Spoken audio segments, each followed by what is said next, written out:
चिरां जिल्ला दुलाराय बर' फरायसा आफादनि गेवलां मेल आरो सानथामनि बे हाबाफारियाव चिरां जिल्ला एबसुनि डेलिगेट सिटिं आरो अपेन मिटिं बे दिनै जानानै थांबाय। गुबैयै दुलाराय बर' फरायसा आफादा बर' हारिनि जोंनि फरायसा फरायसुलिनि भबिष्यतखौ लानानै बिथांमोननि सोलोंथाइजों लोगोसे बिथांमोननि जिखिनि थांना थानाय बे गासै बिथिंखौ लानानै जोङो हाबा मावगासिनो दङ। गुन गोनां सोलोंथाइनि मावथांखि बे साफ्रोमबो फरायसा फरायसुलिया गुन गोनां सोलोंथाइ मोननांगौ, गोग्गो सोलोंथाइ मोननांगौ। बिथांमोनखौ जोङो साफा साफा सुबुं सम्पद मोजां मानसि बानायनांगौ। गुबुन फारसेथिंहाय समाजारि थासारिखौ गोग्गो आरो गोथार खालामनो थाखाय जोङो बड'फानि मुङाव गोजोरथियारि सोलायनाय मावथांखि जों हाबाफारि लादों आरो बिनि गेजेरजों जौ जुवा दायना दायनि जिखिनि उन्दै बैसोआव हाबा जानाय ड्राग्स बेखौ गैया खालामनानै बर' समाजखौ जोङो गोग्गो गोथार खालामनायनि जि मावथांखि बे हाबाफारिखौ जों लागासिनो दङ। आरो रांखान्थि बिथिंखौ जों जौगाहोनांगोन। रांखान्थि बिथिङाव जों जुदि जौगायाब्ला बर' हारिया जौगानाय नङा। दा बेखायनो बर' हारिनि रांखान्थिखौ जौगाहोनो थाखाय जोङो जिखिनि हाबाफारि लानांगौ रायजो राजाखौ लानानै जोङो सांग्रांथि लाबोनाय हाबाफारिखौ जोङो लागासिनो दं।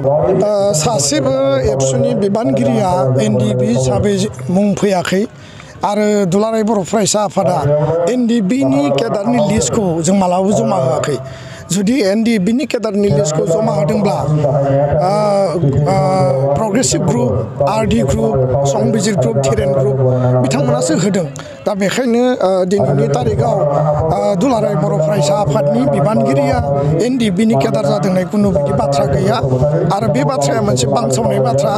जायफोरनि केडारनि नामा फैदों बे गासैबो NDBयानो होनाय केडार आरो बिनि सायाव जोंहा गोबां बुंनो गोनां दं होननानै बड'लेण्ड इउनिभार्सिटिनि जि VC खौ रिमुभेल खालामनाय आरो गोदान रेजिस्टार थिसननाय बे गासैबो हाबाफारिनि थाखाय दुलाराय बर' फरायसा आफादा सोमावसारगासिनो आरो बिनि सोमावसारनायनि हाबाफारि आरो साननैसोनि उनाव बेयो जागोन।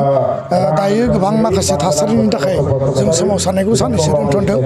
आसाम सरकारनि 4 लेंगुवेज पलिसि आरो गुबुन गुबुन जिखिनि दं आसाम पुलिस रिक्रुटमेन्ट जोङो आसाम सरकारजों चिफ मिनिस्टारजों 19 डिसेम्बराव दुलाराय बर' फरायसा आफादनि बिबानगिरिया NDBनि केडार जादों होननाय खुनु बिदि बाथ्रा गैया आरो बे बाथ्राया मोनसे बांसावनाय बाथ्रा। जायफोरनि केडारनि नामा फैदों बे गासैबो NDBयानो होनाय केडार आरो बिनि सायाव जोंहा गोबां बुंनो गोनां दं होननानै आं साना। बड'लेण्ड इउनिभार्सिटिनि जि VC खौ रिमुभेल खालामनाय आरो गोदान रेजिस्टार थिसननाय बे गासैबो हाबाफारिनि थाखाय दुलाराय बर' फरायसा आफादा सोमावसारगासिनो आरो बिनि सोमावसारनायनि हाबाफारि आरो साननैसोनि उनाव बेयो जागोन।